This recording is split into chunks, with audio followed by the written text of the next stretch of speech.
कर्नाटक तो फिर भी आसान है, राजस्थान बहुत मुश्किल था।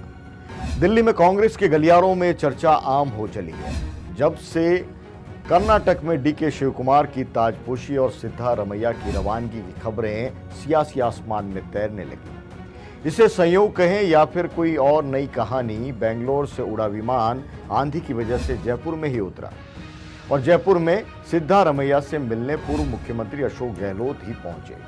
दोनों की मुलाकात के बीच पीछे टंगी पीएम मोदी की तस्वीर भी खूब सियासी मीम बना रही है सोशल मीडिया पर। खैर, दोनों की मुलाकात की खबरें वायरल होने के बाद एक बारगी सभी सकते में थे, क्योंकि कर्नाटक में आलाकमान जो कुछ करने जा रहा है वही प्रयोग राजस्थान में कांग्रेस आलाकमान करने वाला था।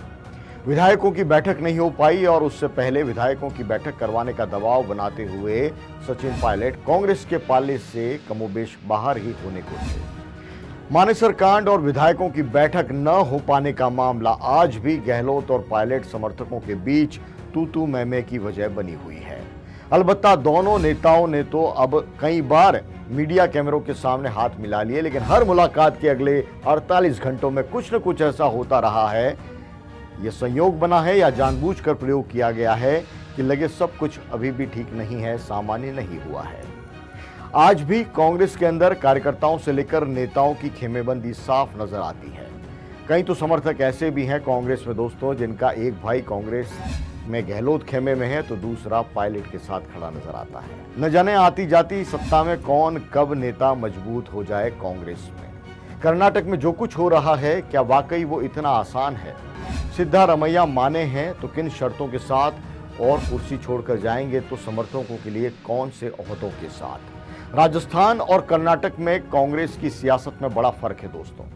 वहां डीके शिवकुमार ने अपना अधिकार और अपना संयम दोनों ही नहीं छोड़े। यहां राजस्थान में दोनों ही नेताओं ने पार्टी के दायरे को लांघने में कोई कसर बाकी नहीं रखी। कहने को तो कहा जा सकता था कि समर्थकों का दबाव था, लेकिन क्या वाकई समर्थक नेताओं की सहमति के बिना मानेसर जा सकते थे? क्या वाकई समर्थक बिना नेता की सहमति से विधायकों की बस लेकर विधानसभा अध्यक्ष के घर जाकर सामूहिक इस्तीफा दे सकते थे? मुद्दा आलाकमान के उस राजनीतिक कमिटमेंट का भी है दोस्तों, जिसमें या तो बिना जांचे परखे वायदे कर दिए जाते हैं और वक्त आने पर आंखें फेर ली जाती हैं। ये पॉलिटिकल मैच्योरिटी तो कांग्रेस को दिखानी ही होगी अब, क्योंकि बीजेपी लीडरशिप के मामले में ऐसे साहसिक फैसले कर लेती है कि कोई विरोधी स्वर नहीं उठा पाता।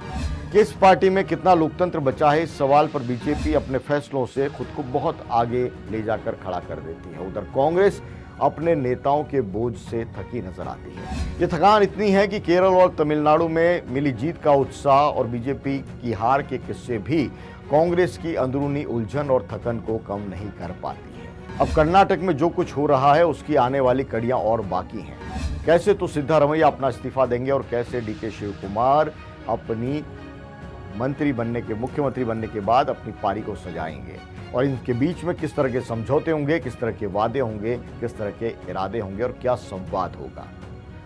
कांग्रेस के लिए कर्नाटक एक ऐसा प्रयोग है जिसको बताएगी कि राजस्थान एक अपवाद था। आलाकमान का नेतृत्व अभी भी स्वीकार्य उस रूप में है कि हम जो कहते हैं वो होता है। क्या वाकई कर्नाटक का पूरा घटनाक्रम ये मिसाल कांग्रेस के लिए कायम कर पाएगा? कांग्रेस की एकता और कांग्रेस के अंदर लीडरशिप की मजबूती के लिए ये पॉलिटिकल मैसेज देना जरूरी है, लेकिन ये मैसेज कैसे निकलता है इस पर सभी की नजर रहेगी।